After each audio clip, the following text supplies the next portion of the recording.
Hi friends, ఇవాళ మాఘ పౌర్ణమి సందర్భంగా మా మేనమామ గారు 3 రకాల పూజలు అయితే చేసుకున్నారండి. ఫస్ట్ది వచ్చేసి సత్యనారాయణ వ్రతం, రెండోది వచ్చేసి ఇక్కడ 1000 కమలాల నోము అనమాట.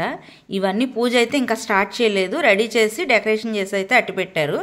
మేము వెళ్ళేసరికి సత్యనారాయణ వ్రతం అయితే చేసుకోవడానికి నోంపేటల మీద అయితే కూర్చున్నారండి. పంతులు గారు అయితే చాలా బాగా అరిచి ఎవరు మాట్లాడకుండా ఆయన మధ్య మధ్యలో అరుస్తూ 5 కథల్ని చాలా చక్కగా అయితే వివరించి చాలాసేపు అయితే నోవు చేయించారు. మధ్య మధ్యలో మన మాటలు వినపడకుండా ఆయన అయితే మధ్య మధ్యలో మనల్ని అలర్ట్ చేయడానికి గట్టిగా మంత్రాలు చదువుతూ కథలు గట్టిగా చెప్తూ అయితే బాగా చేశారు పూజనైతే. ఒక్కొక్కళ్ళు బంధువులు అయితే వస్తున్నారు, మేము కూడా అక్కడే కూర్చుని ఆ పూజనైతే నిర్విఘ్నంగా చూడడానికైతే చూస్తున్నాము. బంధువులను అయితే చాలామంది పిలిచారండి. ఇల్లంతా కొంచెం సందడిగా ఉంది. 5 కథలు చెప్పడం వల్ల, అది చేసుకోవడం వల్ల, నోవు చేసుకోవడం వల్ల మనకు కలిగే ప్రయోజనం ఏంటి, ఎందుకు ఈ నోవులు చేసుకుంటారు ఏంటి అనేది ఆయన చాలా చక్కగా వివరించారు. హారతి ఇస్తున్నారండి, కథకి హారతి ఇస్తారు కదా, అట్లా ఒక కథకైతే హారతి ఇస్తున్నారు. ఆ తర్వాత మా అత్తయ్య అయితే పూ తాంబూలం, పండు తాంబూలం, ఉజ్జాపన అనేది ఉంటుందండి, అది తీర్చుకుంది. మా అత్తయ్య వాళ్ళ ఆడపడుచు అని తనకే ఇచ్చింది. దీంట్లో అండి పువ్వు ఒకటి, పండు ఒకటి బంగారుపు చేయించుతారు. అది ఒకటి అవతల ముత్తైదుకి ఇస్తారు, ఒకటి వీళ్ళైతే ఉంచుకుంటారు. ఆ ముత్తైదుకి పండు తాంబూలం పెట్టి ఆ కాగితంలో బంగారుపుది చిన్న పండు ఉంటుందండి, ఆ పండు పెట్టి తనకైతే ఇస్తుంది. ఇచ్చినమ్మ వాయినం, పుచ్చుకుంటున్నమ్మ వాయినం అని చెప్పి 3 సార్లు చదువుతారు. పుచ్చుకుంటున్న వనిత ఎవరు, నీ పాలిటి నేనే గౌరీదేవి అని చదువుతారండి. వాయినం తీసుకునేటప్పుడు మనం ఈ మంత్రాలు అయితే చదవాలి. అదైతే చేస్తూ మా అత్తయ్య అయితే ఉజ్జాపనిచ్చింది. ఈ తర్వాత ఇది పసుపు కొమ్ముల నోము అంటండి. ఇవి ముత్తైదువులకి ఇవ్వడానికి 365 మందికి ఇస్తారు.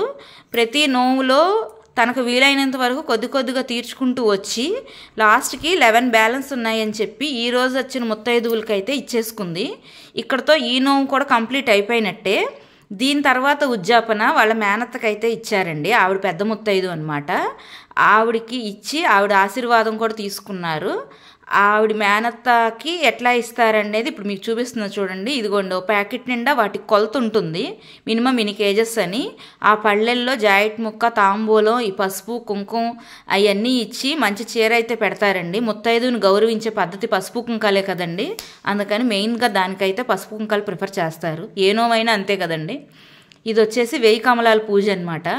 దీనికి స్టార్టింగ్ మంత్రాలు అయితే విఘ్నేశ్వరుడు పూజ అవన్నీ అయితే ప్రజెంట్ మా పంతులు గారు చదువుతూ వాళ్ళ చేత పూజ అయితే చేయిస్తున్నారనమాట. ఆ కమలం పువ్వుల కోసం అవి మొగ్గగా వస్తాయి కదా, వాటిని విడదీయడం కోసం కొంతమంది అయితే పక్కన కూర్చుని మేమైతే విడదీసి పెడుతున్నాము. ఇదిగోండి, పూజ సగంలో అయితే ఉంది ఈ పూజ. అన్ని ఆకులతో నీట్గా డెకరేట్ చేసి పూలు 1 by 1 లక్ష్మీ అష్టోత్తరం చదువుకుంటూ అమ్మవారి ముందైతే పెట్టారండి. ఈ మొత్తం 1000 కమలాల నోము అనమాట. మొత్తం ఈ 1000 కమలాలతో మొత్తం అమ్మవారి నిండుగా అలంకరించారు. అలంకరణ అయితే చాలా బాగుంది. అన్నీ నిండుగా మందార పూలతో దేవుళ్ళు కనుల పండగగా అయితే ఉంది. ఇక్కడి నుంచి ఈ నోము అయ్యాక వాళ్ళైతే దీపాలు వెలిగించుకున్నారండి. అవి 1000 కమలం నోములు అనమాట, ఒత్తుల నోములు.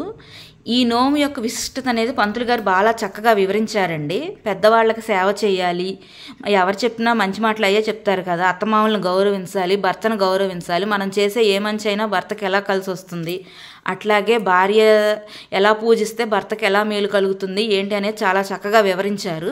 ఆ తర్వాత ఆడపిల్లల చేత అయితే హారతి పట్టించారండి. ఆడపిల్లని గౌరవించడం అనేది మనకు సాంప్రదాయంలో అనాదిగా వస్తున్న ఆచారమే కదా. ఆడపిల్లని ఈ రూపేనైనా మనం పిలుచుకుంటాం, కలుపుకుంటాం అని అనమాట. ఈ కమలం పువ్వులన్నీ ప్రమిదల్లో వేసి ఆవు నేతిలో ముంచి ముందు రోజు అయితే అన్నీ రెడీ చేసి పెట్టుకున్నారండి. ఇది కార్తీక మాసంలో చేసుకోవచ్చు, మాఘమాసంలో చేసుకోవచ్చు, ఏదైనా విశిష్టమైన మాసంలో చేసుకుంటారు.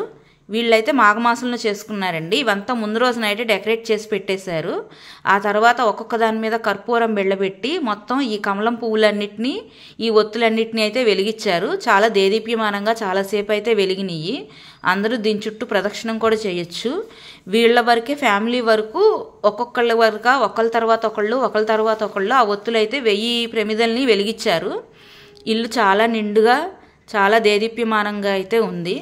ఆ పూజ అయితే చూడడానికి 2 కళ్ళు చాలలేదండి. మా మావయ్య వాళ్ళది డూప్లెక్స్ హౌస్ అవడంతో పైనుంచి కూడా తీస్తే బాగుంటుందని చెప్పి చూసాం, కానీ పైనుంచి నాకైతే తీయడానికి కుదరలేదు.